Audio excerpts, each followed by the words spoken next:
북한의 김정은 국무위원장이 보름째 공식 석상에 나타나지 않고 있고 조부인 김일성 주석의 생일인 태양절 참배에도 불참하면서 온갖 설과 추측이 나오고 있는데요. 오늘은 김정은 위원장의 상황과 북한 내부 동향에 대해서 짚어보겠습니다.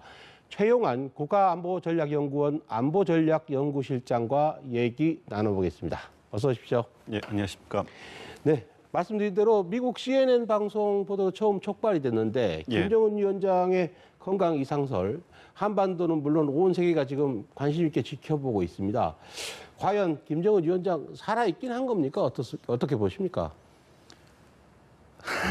사실 그거는 지금 뭐 누구도 알 수 없다고 이야기하는 게 정확할 것 같고요. 네. 그렇지만 이제 그 이야기가 계속 나오고 있는 것은 물론 어느 국가나 최고 지도자의 건강이나 동선은 1급 비밀인 게 사실입니다. 근데 이제 우리가 그 북한에서 과거에도 그랬고 건강 이상설이 나올 때마다 이렇게 외부에서 굉장히 민감하게 반응하는 것은 북한 체제 특성이 저는 영향을 좀 준다고 생각을 합니다. 첫 번째는 그 굉장히 폐쇄적이어서 외부의 정보가 거의 알려지지 않기 때문에 굉장히 궁금한 게 있고요. 또 하나는 북한은 모든 권력이 수령 1인에게 집중돼 있기 때문에 한 명에게 문제가 생기면 전체적으로 정치적인 파급 효과가 너무 크기 때문에 그렇고요. 또 하나는 권력은 한 사람에게 굉장히 집중돼 있으면서도 그 새로운 수령이 만들어지는 구조는 그닥 투명하지 않습니다. 어떤 방식을 거쳐서 새로운 정치적 리더가 나타나는지, 특히 이제 김정은 위원장의 경우는 후계구도 굉장히 불확실한 상황이기 때문에 외부에서 더 많은 관심을 보이고 있는 것 같습니다. 네. 근데 지금 우리 정부 북한 내 특이 동향 없다라고 여러 차례 얘기를 했고 문정인 외교안보 특보도 오늘 또 얘기를 했습니다. 특이 동향 없다라고. 트럼프 미국 대통령도 CNN 보도가 사실이 아니다 이렇게까지 얘기했는데 왜 이렇게 계속 논란이 이어지는 겁니까? 사실 많은 것이 이제 개연성에 근거한 추정이고요. 그리고 어쩌면 그 북한 내부 정세에 대해서 외부에서 가장 많은 정보를 가지고 있는 거는 한국이나 미국 정보기관들이 거기 때문에 그 말을 믿는 게 저는 맞다고 생각을 합니다. 그런데도 이제 그 여러 가지 제가 생각할 때는 조금 그 근거를 확인하기 어려운 그런 소식통들의 근거에서 나오고 있는 보도들이 좀 많은 것 같습니다. 네, 사실 CNN이 보도하기 전에 북한 전문 매체라고 하는 데일리 NK에서 먼저 보도를 했는데 그 김정은의 수술에 투입됐다는 의료진까지 굉장히 구체적으로 얘기를 해서 역설적으로 어떻게 북한 최고 지도자에 대해서 측근의 어떤 측근만 알 수 있는 그런 정보들이 흘러나올 수 있는가? 그래서 오히려 더 신빙성이 떨어지지 않는가? 저는 그런 생각을 했습니다. 최 실장님은 어떻게 보셨습니까? 맞습니다. 사실 그 과거에 김정일 위원장이나 또 진짜 문제가 생겼을 때는 또 저희가 굉장히 늦게 알기도 했었고 또 그 전에 여러 가지 건강 이상설이 나왔지만 한 번도 정확하게 맞췄던 적은 없습니다. 네. 자, 이런 가운데 가장 최근 보도를 보면 로이터 통신이 지금 중국이 북한에 의료진을 파견했다 이렇게 중국 정부 소식통 통해서 보도를 했고 또 하나는 이제 38로스에서 상업위성으로 보니 김정은의 전용 열차로 추정되는 열차가 원산 부근에 있다 이런 얘기도 나옵니다. 원산 체류설은 어떻게 보십니까? 일단 그 전용 열차가 원산에 있다고 하면 거기에 있을 개연성은 분명히 있죠. 그렇지만 김정은 위원장이 움직일 때 항상 기차를 타고 움직인다는 보장은 없지 않습니까? 그렇죠. 비행기도 종종 다른 탑니다. 방식으로 움직일 수도 있는 것이고 중국에서 의료진이 들어가는 것도 사실은 뭐 최근에 코로나도 있고 하기 때문에 다른 이유 때문에 의료진이 갈 수도 있는 거고 좀 전에 말씀드린 것처럼 모든 것들이 개연성에 근거한 추정입니다. 그런데 만약에 정말 내부에 문제가 있고 그것을 한국이나 혹은 중국이 알고 있다라고 가정을 하면 사실은 불확실한 소식통의 발언에 의존할 것이 아니라 실제 한국이나 중국이 어떻게 움직이는가, 즉 말이 아니라 행동을 보는 게 맞다고 생각합니다. 네, 어떤 행동을 봐야 됩니까? 중국이라고 한다고 그러면 중국은 북한 내부에 급변 사태가 생기면 북중 국경이 어떻게 움직일 건가에 대해서 굉장히 걱정을 하고 있는 상태이기 때문에 분명히 북중 국경에 중국의 구체적인 움직임이 나타날 것이고요. 한미 당국이 만약에 그런 낌새를 챘다고 하면 워치콘이 격상되거나 뭔가 변화가 생겨야 됩니다. 그런데 그런 구체적인 국가 정책의 변화가 없는데 그 대북 소식통이라는 방식을 타고 이런 식의 소문이 계속 확산되는 거는 그닥 바람직해 보이지는 않습니다. 네.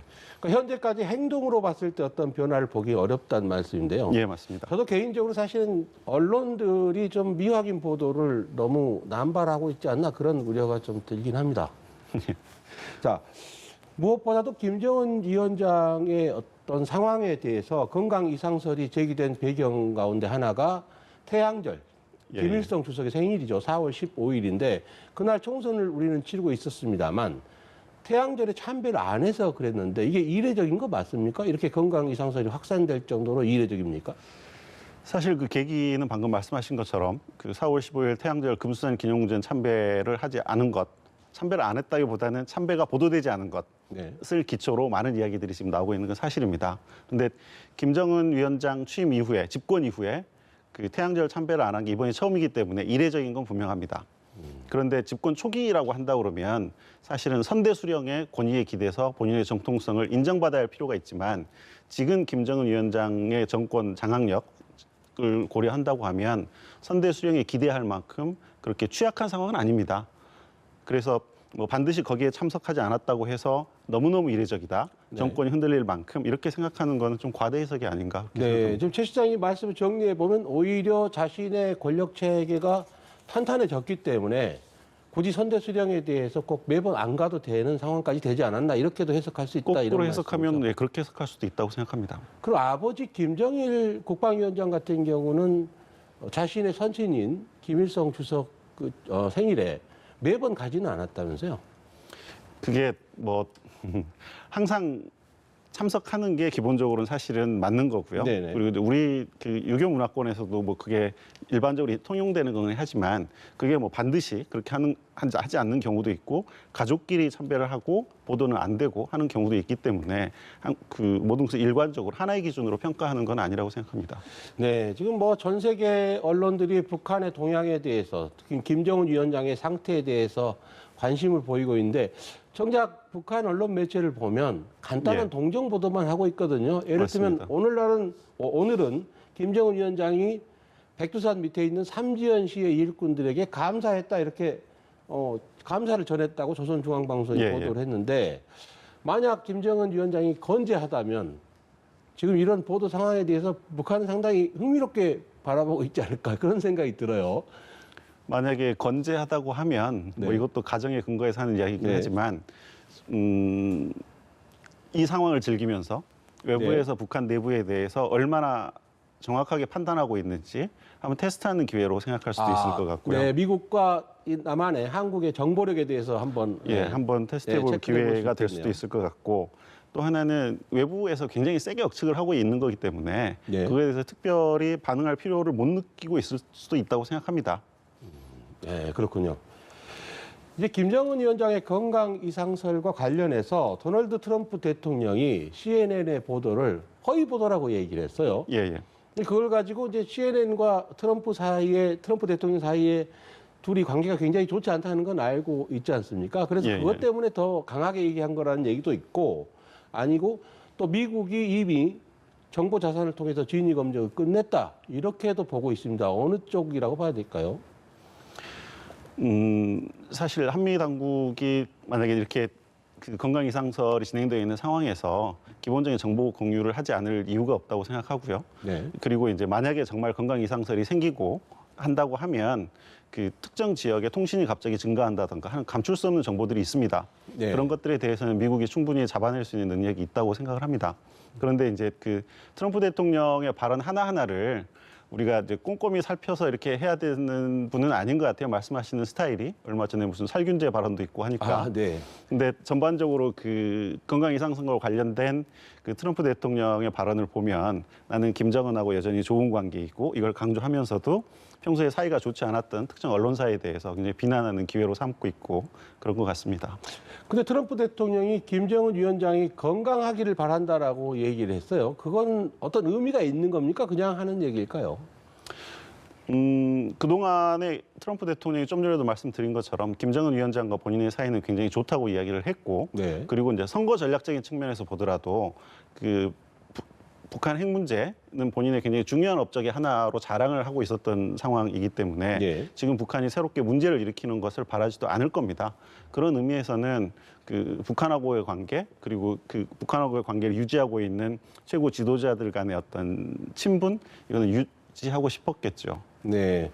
트럼프 대통령의 어떤 발언이 좀 가끔 정교함이 부족한 그런 경우가 있는데 김정은의 친서 얘기를 가지고도 좀 말이 엇갈렸습니다. 최근에 예. 김정은 위원장의 친서 잘 받았다 이렇게 얘기를 했는데 북한 쪽에서 당국자 입을 빌어서 보낸 적 없다 이렇게 얘기를 했어요. 예. 어떻습니까? 북미 관계에 뭔가 조금 엇박자가 나는 건가요? 어떻게 봐야 됩니까?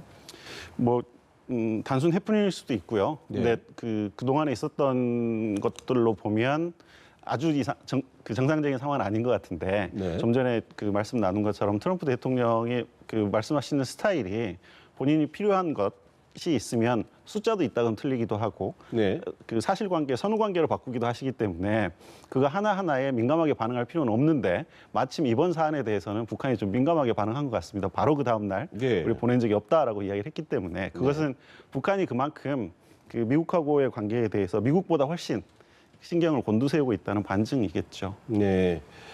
주제 좀 바꿔서요. 전 세계에서 지금 코로나19 감염자가 300만 명에 가깝지 않습니까? 근데 북한은 여전히 확진자가 한 명도 없다. 이게 공식 입장 아닙니까? 예, 맞습니다. 정말 그럴까요? 일본 언론은 근거가 어느 쪽인지 확실치는 않습니다만 북한의 확진자가 최소한 200여 명이다. 이렇게 얘기를 하고 있거든요.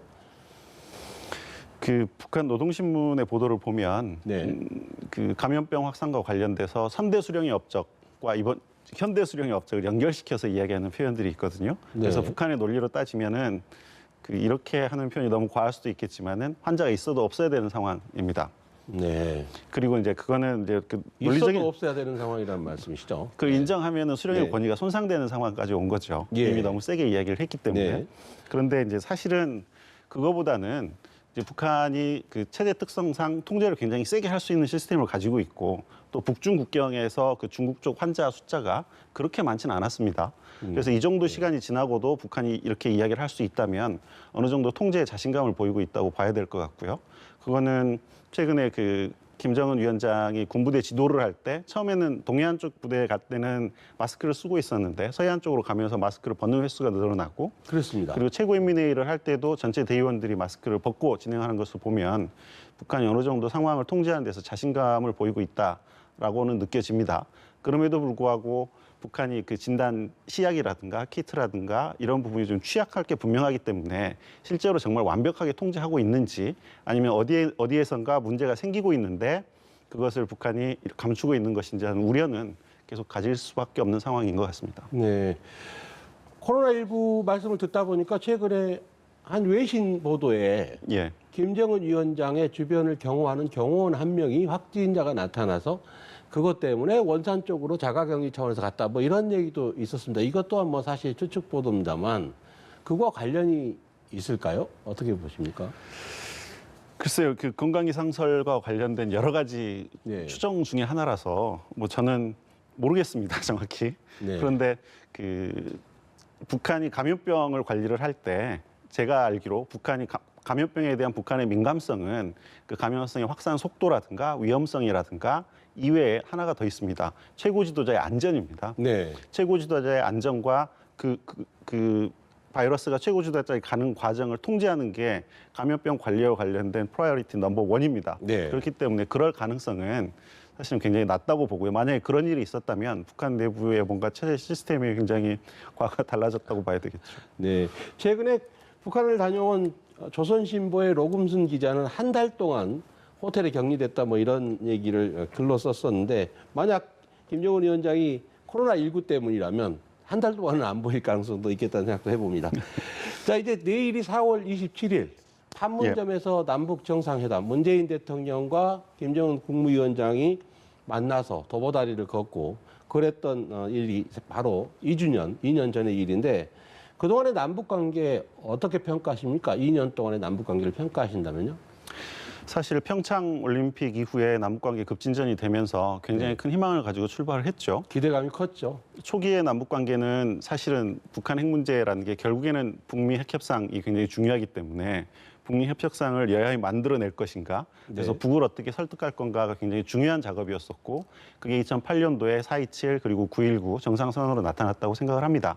그래서 하노이까지 잘 갔는데 네. 하노이에서 그 북미 정상회담이 결렬되고 난 이후에 그 남북관계의 역할을 아직까지는 잘 찾지 못하고 네. 있고 그 사이에서 그 한국의 역할에 대한 북한의 실망 이런 것들도 크게 작용하고 있어서 지금 상황은 2020년 올해는 또 마침 미국 대선이 있기 때문에 단기간에 무슨 협상에 합의를 이루어내거나 그 합의를 가지고 성과를 도출하기는 좀 어렵지만 어차피 이렇게 된 상황에서는 그간의 상황을 좀 복귀하고 우리의 대북 정책적인 레버리지가 무엇이 있는지 미국과의 관계에서는 또 우리가 많이 좌절한 부분도 있지 않습니까? 네. 그래서 그 우리의 어떤 정책적인 자율성을 어디까지 가져갈 수 있는지 이런 부분에 대한 복귀가 굉장히 중요한 상황인 것 같습니다. 일단 지금 문재인 대통령도 신년사를 통해서도 그랬고 남북 간의 정부뿐만 아니라 민간 교류도 중요하다 이런 말씀을 방점을 찍었고 또 정부도 다시 이제 북한과 협력의 재시동을 서서히 예. 걸려고 하고 있는데 물론 전망이 밝지는 않습니다만 우선 남북 간의 철도 연결 사업에 지금 주안점을 예. 두고 있지 않습니까? 어떻게 보십니까? 가능성은 어느 정도 있다고 보십니까? 북한 쪽이 호응을 할까? 그거부터 궁금합니다. 사실 철도 연결 사업은 저는 상징성이 굉장히 높은 사업 중에 하나라는 점에는 동의를 합니다. 이게 남북이 같이 하기로 합의했던 사업이고 네. 또 우리가 북에 들어가서 기초조사도 했었고 네. 착공식도 했었고 그리고 이게 대륙과의 육상 연계를 상징하는 사업이라는 점에서 굉장히 중요한 사업이긴 하지만 실제 우리가 이 사업에 들어가려고 하면 그 대북 제재라는 현실이 있기 때문에 좀 진행에는 굉장히 한계가 분명한 부분이기도 합니다. 네. 그래서 북의 수요라든가 북의 관심이라든가 이런 것들을 고려하면 바로 북이 이거에 대해서 얼마나 호응을 할까라는 부분에 대해서는 조금 네. 어려운 측면이 있을 것 같습니다. 정말 남북 간의 철도 연결 사업이 실행이 된다고만 하면 그것이 가져올 수 있는 잠재력은 굉장히 크지 않습니까? 그건 예, 어떻게 최 맞습니다. 실장님은 어떻게 보십니까?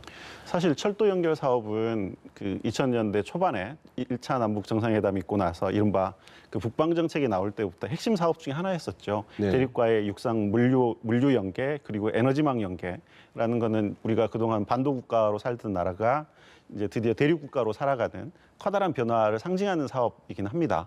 그렇지만 그 모든 사업이 진행되기 위해서는 사실 남북 관계의 근본적인 부분들이 좀 풀려야 될 필요가 있겠죠. 네.